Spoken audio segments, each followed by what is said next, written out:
English football's top flight has informed its 20 clubs it is seeking a quick resolution.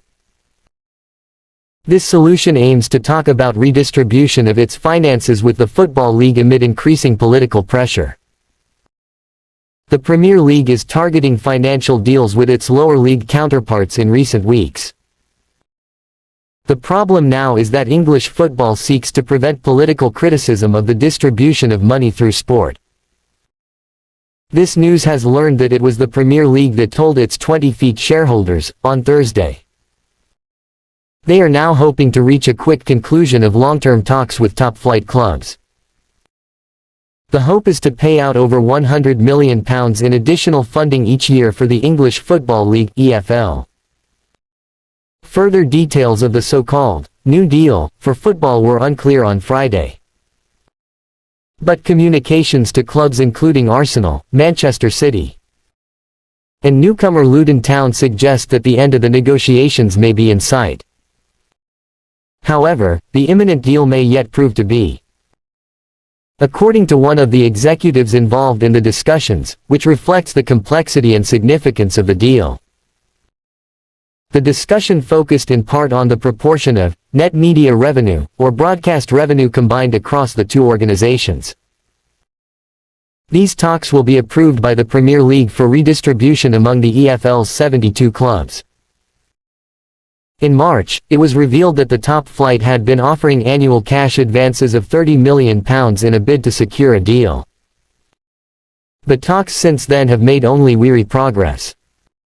A club executive said on Friday they had been told Richard Masters, the Premier League's chief executive, hopes a resolution can be reached quickly. Sources on both sides of the table say that the switch in the formula is what the EFL wants. To calculate the amount to be received has occurred during the process.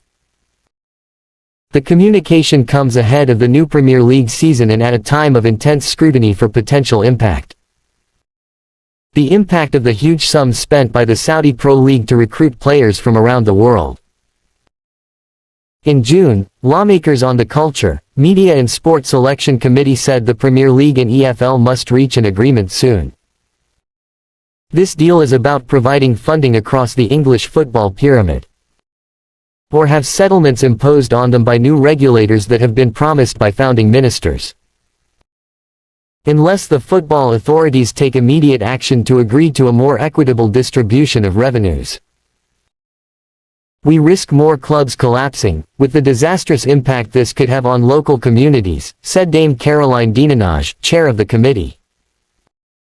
In a white paper published earlier this year, the government said, the current income distribution is insufficient. Contribute to the problem of financial unsustainability and have a destabilizing effect on the football pyramid.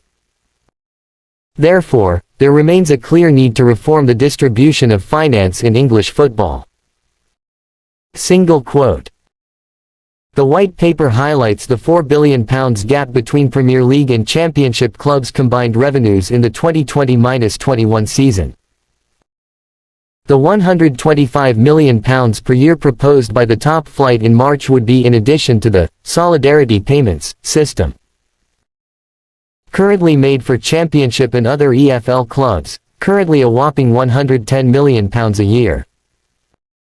Excluding teams receiving parachute payments, each Championship club received £4.8 million last season, while teams in League One and League Two earned £720,000 and £480,000 respectively. Meanwhile, clubs who were relegated from the Premier League received £44 million in their first season. And they are in the Championship in 2022-2023, £36 million the second year, and £16 million the following season. The Premier League declined to comment, while an EFL spokesperson said discussions were ongoing.